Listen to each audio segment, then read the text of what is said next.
Today we're going to talk about splitting wood. One of the reasons we split wood here in New Hampshire is to heat our house. And traditionally, everyone heated their homes with wood. It's not so common anymore. We don't use wood for all of our energy needs, but it makes sense for us to use wood for some of our energy needs. And it's difficult to see right now, but across the street we have a very large forest, a woodlot.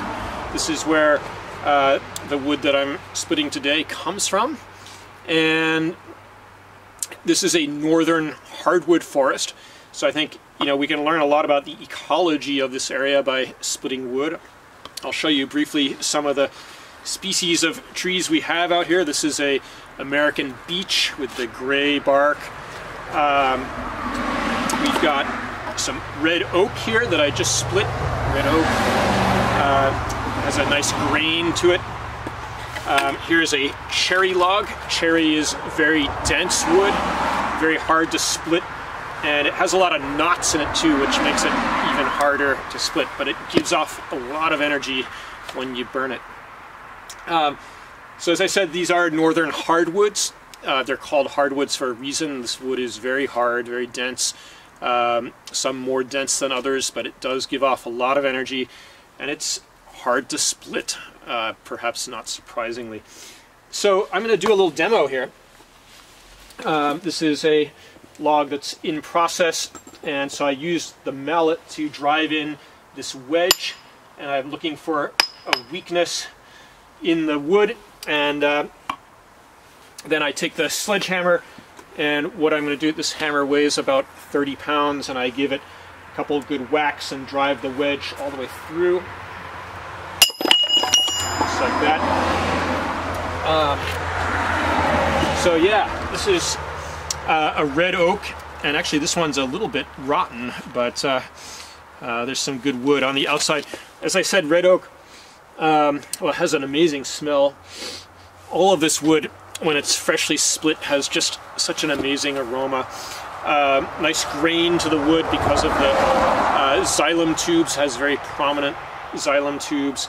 Very hard wood, but once you find the natural grain, and if you split with the grain, it can split pretty easily. So yeah, so why do I like doing this? Let me just ask that question. I like doing this because it's good exercise. Now, you know, 150 years ago, 100 years ago, and even still today, some people who use wood for all of their energy needs, they're not doing this for fun or for exercise per se. It's really hard work, and I think by doing this you can appreciate just how hard life was back in the day. So I definitely appreciate the luxury we have now of not needing to spend so much of our time splitting wood, but the time I do spend is fun. It is good exercise, and more importantly, by splitting wood I feel like I'm part of this ecosystem here, this ecosystem that surrounds us. 80% of New Hampshire is forested now, and you know, by taking and using wood from the forest and meeting my energy needs from this forest, I feel like I have a much better understanding of my energy needs and of my impact.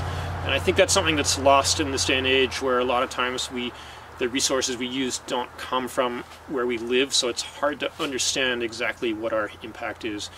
So, you know, if I can not burn more wood than is growing out here or can be reproduced here on an annual basis, then I can be sustainable, I can be carbon neutral.